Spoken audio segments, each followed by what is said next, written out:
Learn how to easily paste an Excel spreadsheet into a Word document. In this quick guide, we'll show you the simple steps to copy your Excel data and seamlessly integrate it into a Word file.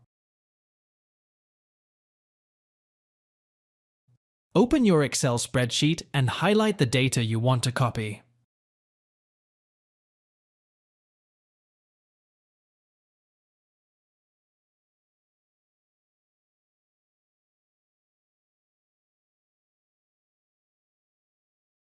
Right-click on the highlighted data and select Copy.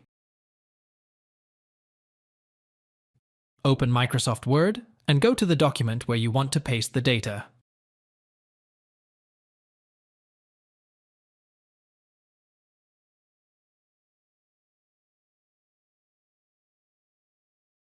Right-click in the Word document and choose Paste.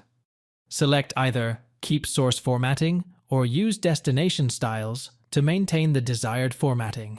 Adjust and move the pasted content as needed. Thanks for watching. If it helps, make sure to hit like and subscribe.